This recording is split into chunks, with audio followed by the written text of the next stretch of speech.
नमस्कार विद्यार्थी मित्रांनो, मी आकाश चव्हाण आपल्या सर्वांचं या व्हिडिओ लेक्चरमध्ये सर्वप्रथम सहर्ष स्वागत करतो। विद्यार्थी मित्रांनो, आपण पाहतोय दप्तरशास्त्र। पाठीमागच्या व्हिडिओ लेक्चरमध्ये आपण दप्तर म्हणजे काय, दप्तरखाना म्हणजे काय, दप्तरशास्त्र या संबंधाने आपण त्याच्या व्याख्या, अर्थ, संकल्पनांचा विचार केलेला आहे।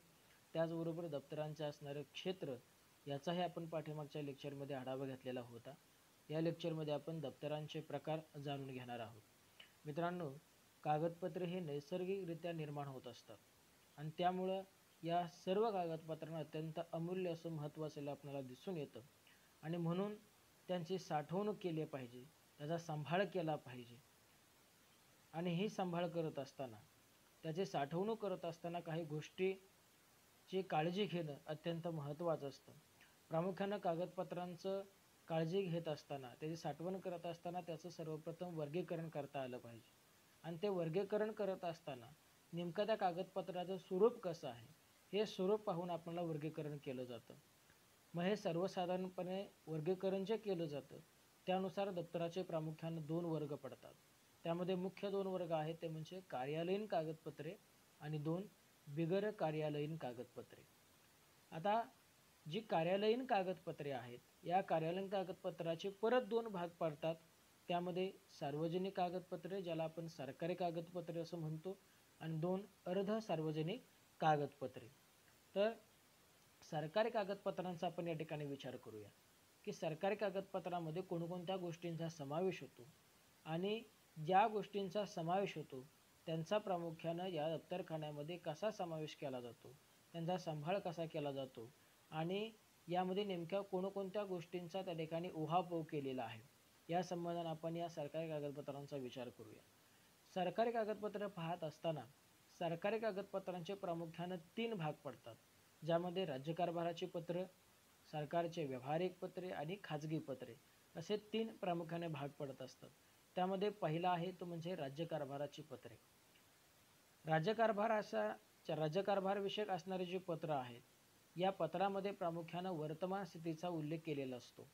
ज्या घटना सध्या वर्तमान काळामध्ये घडलेल्या असतात अशा गोष्टींचा आढावा, अशा गोष्टी त्या ठिकाणी त्यामध्ये मांडण्याचा प्रयत्न केला जातो आणि अशा पत्रांच्या माध्यमातून जो लेखक असेल, जो पत्र लिहितो, त्याच्या माध्यमातून आपल्याला त्या लिहिणाऱ्याची मनोवृत्तीचं दर्शन त्या ठिकाणी आपल्याला पाहावयास मिळतं। नेमका एखाद्या घटनेकडं, एखाद्या गोष्टीकडं तो लेखक कसा पाहतोय, त्याची मनोवृत्ती कोणत्या दृष्टिकोनातून आहे हे आपल्याला या राज्यकारभाराच्या पत्रामधून दिसून येतं। त्याचबरोबर त्या ठिकाणी तत्कालीन असणाऱ्या राजकीय परिस्थितीचा सुद्धा बोध आपल्याला त्या ठिकाणी करून घेता येतो। या पत्रातील मजकूर इतका विश्वसनीय असतो की त्या मजकुराची सत्यता पडताळून पाहण्याची आवश्यकता नसते, कारण समकालीन पुराव्याला धरून त्या ठिकाणी ते लेखन केलं जातं।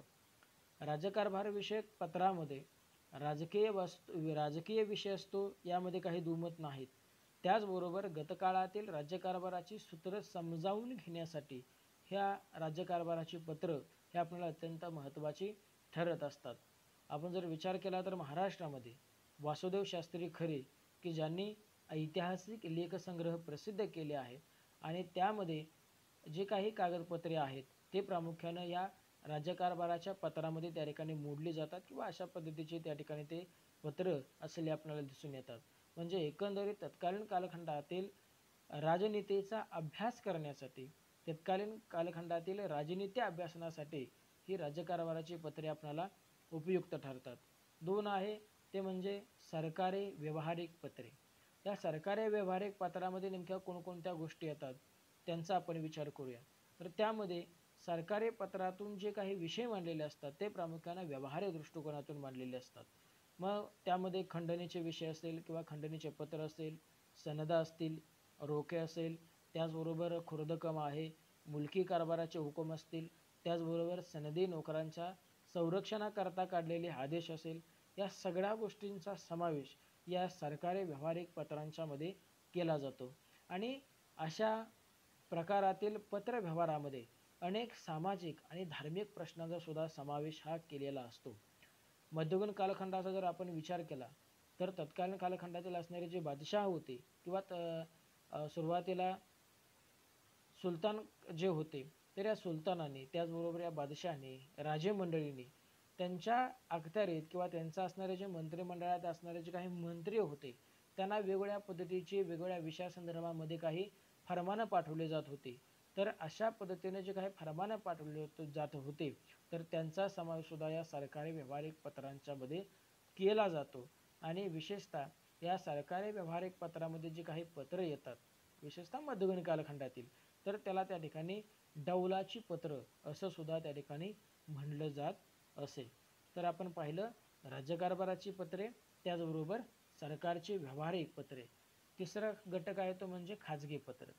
बघा ज्याप्रमाणे सरकारी कागदपत्रांचे मसुदे ठरलेले असतात नेमका कोणता विषय घेऊन त्या ठिकाणी लेखन करावं अशा पद्धतीचे जे काही मसुदे ठरलेले असतात त्याचप्रमाणे खाजगी पत्रांचे सुद्धा मसुदे त्या ठिकाणी ठरलेले असतात. कारण कोणताही आज जरी आपण एखादा विषय जर लिहायला गेलो तर आपल्याला सुद्धा काही मर्यादा असतात. आपल्यापुढे नेमका कोणता विषय आहे त्या दृष्टिकोनातून आपल्याला लेखन करावं लागतं. म्हणजेच कोणतंही लेखन करत असताना आपल्यासमोर कुठला तरी विषय असावा लागतो, मर्यादा असाव्या लागतात आणि त्यानुसार आपण लेखन करत असतो. तसं या सरकारी कागदपत्रांचे जसे मुद्दे ठरलेले होते तसेच खाजगी पत्रांचे सुद्धा मुद्दे हे ठरलेले असतात. आणि या खाजगी पत्रांच्या माध्यमातून समकालीन व्यवहारावरती त्या ठिकाणी प्रकाश पडत असतो आणि समकालीन व्यवहारामधील अनेक गोष्टींचा अभ्यास आपल्याला या खाजगी पत्रांच्या माध्यमातून करता येतो. विशेषतः अशा पत्रांच्या 2 प्रकारच्या नकला त्या ठिकाणी केल्या जात होत्या. मग त्यामध्ये सही शक्याची आणि बिनसही शक्याची प्रामुख्याने 2 प्रकारच्या खाजगी पत्रांच्या नकला होत होत्या. एक सही शक्याची आणि 2 बिनसही शक्यांची. आता नक्कल हा शब्द जो आहे नक्कल हा शब्द न वापरता त्याला ताकीक हा शब्द वापरला जात होता. तर त्यामध्ये नक्कल म्हणजे काय तर आजकालच्या भाषेमध्ये ज्याला आपण झेरॉक्स म्हणू की नक्कल म्हणजे आहे तसं उतरवणं त्याला आपण नक्कल म्हणू. किंवा आपण ज्यावेळी झेरॉक्स काढत असतोय मग ते एका वेळेस रंगीत असेल किंवा ब्लॅक अँड व्हाईट असेल ज्यावेळी आपण एखादा रंगीत झेरॉक्स काढत असतो त्यावेळी नेमकं ओरिजिनल कुठलं त्याचबरोबर त्या ठिकाणी झेरॉक्स कुठले हे आपल्याला सहजासहजी त्या ठिकाणी समजून येत नाही. आणि म्हणून जी मूळ नक्कल असते ते मूळ नक्कल ही त्या ठिकाणी पत्रा इतकीच त्या ठिकाणी असतात याबद्दल आपल्याला संशय नाही. आणि त्यामुळं अशा कागदपत्रांचं वर्गीकरण सोपं नसतं. कारण नेमकं कोणता कागदपत्र अस्सल पद्धतीचं आहे हे सहजासहजी त्या ठिकाणी सांगता येत नाही. कारण का तर आता सांगितल्याप्रमाणे की प्रत्येक कागद हा दुसऱ्यासारखा असेल असं नाही. आणि म्हणून सुद्धा अशी जी काही कागदपत्र असतात तर त्यामध्ये या कागदपत्रांचं त्या ठिकाणी वर्गीकरण केलं जातं. मग ते नेमकं वर्गीकरण कसं केलं जातं किंवा त्याचं वर्ग कसे पाडले जातात तर त्यामध्ये आपल्याला 3 वर्ग करता येतील. 1 निर्णायक कागदपत्रे, 2 करारात्मक कागदपत्रे आणि 3 संपत्तिक व कौटुंबिक कागदपत्रे. निर्णायक कागदपत्रे म्हणजे काय ज्या कागदपत्राच्या माध्यमातून निर्णय दिलेले जातात त्याला आपण निर्णायक कागदपत्रे म्हणतो. मग त्यामध्ये विशेषतः न्यायालयीन निवाडे असतील, भाडेपट्टी असेल, सर्वेक्षण असेल या गोष्टींचा समावेश या निर्णायक कागदपत्रांच्या माध्यमातून केला जातो. करारात्मक कागदपत्रे जे आहेत या करारात्मक कागदपत्रामध्ये नेमकं काय केलं जातं. करारात्मक कागदपत्रांच्या मध्ये प्रामुख्याने करारनामे असतील, गहाणपत्रे असतील, बक्षीसपत्र असतील किंवा मृत्यूपत्र, मिळकतपत्र, खाजगी मालमत्तेची कागदपत्रे अशा सगळ्या गोष्टींचा समावेश या करारात्मक कागदपत्रामध्ये होतो. आणि तिसरा घटक आहे तो म्हणजे संपत्तिक व कौटुंबिक कागदपत्रे ज्यामध्ये आपले वाटणीपत्र असेल, हरकती असतील या गोष्टींचा समावेश आपल्याला संपत्ती किंवा कौटुंबिक कागदपत्रांच्या माध्यमातून केला जातो. बघा पुन्हा एकदा सांगतो की सरकारी कागदपत्रांच्या प्रामुख्याने 3 भाग केले जातात ज्यामध्ये राज्यकारभाराची पत्रे, सरकारचे व्यावहारिक पत्रे आणि खाजगी पत्रे. तर अशा 3 घटकांचा विचार केल्यानंतर आपण आता जी पाहिली ते प्रामुख्याने सरकारी कागदपत्र पाहिली. आता जी पाहतोय ते प्रामुख्याने अशासकीय कागदपत्र ज्याला बिनसरकारी कागदपत्रे आपण असं म्हणू. मग या कागदपत्रामध्ये नेमका कोणत्या गोष्टींचा समावेश होतोय तर पहिला घटक आहे तो म्हणजे जमा खर्च, 2 प्रश्नावली, 3 तह किंवा करार आणि 4 धार्मिक संदा. ही जी कागदपत्र आहेत यांचा समावेश आपल्याला बिनसरकारी कागदपत्रांच्या माध्यमातून केलेला दिसून येतो. पहिला घटक आहे तो म्हणजे जमा खर्च. बघा, राज्यकारभारातील असणारा जमा खर्च हे एक अतिशय महत्त्वाचा असा भाग त्या ठिकाणी मानला जातो.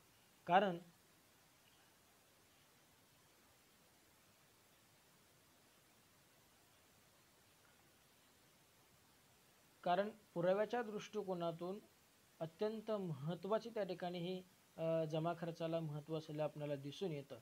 कारण एखाद्या वस्तुस्थितीबद्दल जर आपल्याला जर माहिती घ्यायची असेल किंवा वस्तुस्थितीबद्दल आपल्याला जर पुरावा द्यायचा असेल तर त्या ठिकाणी जमा खर्च या आकडेवारून आपल्याला त्या ठिकाणी ती माहिती देता येते. आता जमा खर्च ही काही कधीतरी करण्याची प्रक्रिया नाही, तर जमा खर्च हे दररोज केले जात असतात आणि त्यामुळं या जमा खर्चामध्ये जो काही तपशील मांडला जातो त्यामध्ये जे काही आकडेवारी असते हे आकडेवारी आपल्याला समकालीन असलेली दिसून येते आणि प्रत्यक्ष पुराव्यावर आधारित असलेली दिसून येते आणि त्यामुळं इतिहास लेखन असेल किंवा संशोधन असेल या सगळ्या गोष्टीसाठी जमा खर्च सुद्धा एक प्राथमिक साधन ठरू शकतं. आणि म्हणून कागदपत्रांच्या बाबतीत विचार करत असताना या अशासकीयमध्ये जमा खर्चाला अत्यंत महत्त्वाचं स्थान असलेलं दिसून येतं.